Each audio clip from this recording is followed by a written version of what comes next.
On est avec Olivier Bouneil, c'est le nouveau tout simplement chef de file du projet ici à Anglet, c'est tout frais là. Ça vient d'arriver Olivier. Mardi. Mais voilà, la première action, c'est de porter le maillot et puis de jouer le Scadi Cup, un tournoi très important, emblématique un peu parce que ça permet aussi de soulever des fonds pour les jeunes du club. C'est ça, et grâce à le Scadi Cup, on a à peu près entre 20 et 25 000 euros tous les ans qui reversent à l'amateur, dont j'étais le président pendant 14 ans. Et je pense que c'est des super joueurs, des super gars qui font quelque chose pour leur club depuis longtemps. Et puis en plus, on s'amuse et on passe un bon moment. Donc c'est génial.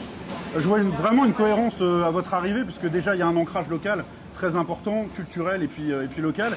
Et puis vous avez une société aussi qui met en valeur la tradition, la qualité du service, des choses très importantes. C'est ça que vous voulez amener aussi à cette façon, à cette vision entre guillemets pour l'Ormadi.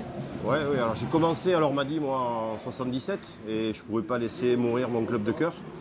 Et oui, donc j'ai une société et avec un autre investisseur, Benjamin Gufflet, on a décidé de prendre le défi de relancer le club et d'investir sur les jeunes puisque j'avais fait ça. Et donc Thomas Molia a pris ma suite à l'amateur. Et ensemble, on va essayer de pousser les jeunes. On a créé la Magnus Academia, il y a des jeunes qui vont venir. On essaye de finaliser le projet pour essayer d'être en D2 puisqu'on est les premiers en liste d'attente. Donc on a refait les budgets, on a fait tout ce qu'il fallait. Donc normalement on devrait avoir un bon groupe entre le fait d'être CES l'an dernier, le fait d'avoir une D2, le fait d'être en Magnus. Alors oui, on ne sera pas le grand club grenoblois ou rouennais parce qu'on n'a pas l'infrastructure adaptée pour pouvoir faire plus de budget. Donc on va s'adapter, essayer de développer au mieux, s'appuyer sur les jeunes et les moins jeunes qui vont venir dans notre club. Alors, vous parliez de Benjamin Gufflet, très intéressant. Benjamin Gufflet qui est déjà à Dax au niveau du rugby, qui a investi aussi dans le football avec la Berrichonne de Châteauroux, club qui aspire peut-être un jour à retrouver la Ligue 2. C'est vraiment quelqu'un qui a le sens du sport avec sa société, etc. et qui a envie de propulser, on va dire, des clubs qui ont connu quelques difficultés vers une pérennité et puis un vrai beau projet à l'avenir. C'est quelqu'un que je ne connaissais pas il y a un an, qui est une personne qui a eu le courage d'investir avec moi dans le club, donc c'est génial. Et derrière, oui, c'est quelqu'un de passionné dans le sport, qui investit, qui a une régie aussi, qui va s'occuper de tout ce qui est partenariat pour notre club et dans lequel il s'engage à nous amener un budget et à le maintenir en cas de ne pas y arriver sur la première année. Donc voilà, c'est une personne qui amène tout ce qu'on avait besoin pour se relancer correctement et qui derrière est un investisseur, comme j'ai dit, qui ne rentre pas dans le sportif, qui nous laisse faire, je pense, ce qu'il faut avec Xavier Darami, manager du club. Et avec très content d'avoir Stéphane Barin qui arrive et un Mathieu Cyr qui derrière nous a tenu la baraque en fin de saison qu'on a renouvelé. Alors le sujet clé, on l'a dit, c'est l'infrastructure. À terme, il n'y a pas de secret. On voit tout en haut de la Magnus, sont quasiment les plus belles patinoires de France.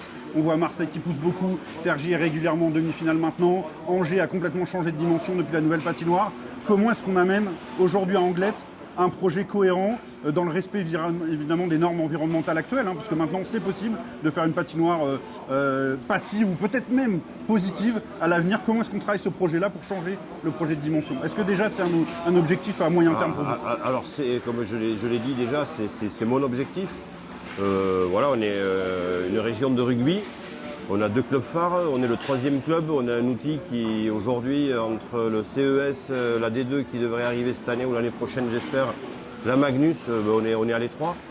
Aujourd'hui on cannibalise beaucoup d'horaires, il y a un club de patinage artistique aussi qui est là et il faut se partager les heures.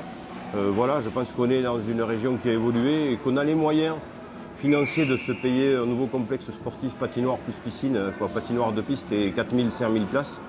Après, c'est un choix politique et voilà, après, on a une très belle patinoire quand même. C'est une des plus belles de France avec son emplacement. La mairie d'Anglet fait tout ce qu'il faut pour nous.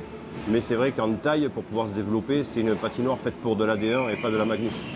Ouais, exactement, voilà. C'est tout à fait ça. Olivier, on vous souhaite tout le meilleur pour ce projet. À Anglet, c'est un club qui tient à cœur, je pense, aux gens du hockey français, qui a une identité qui est à part, qui est propre, qui est intéressante. En plus, ça fait des beaux derbies avec Bordeaux, le voisin bordelais qui se développe aussi beaucoup. Donc on vous souhaite tout le meilleur pour Anglet et puis pour la suite du hockey ici, évidemment, que ça réussisse à plein. Mais merci à vous d'être venu ici.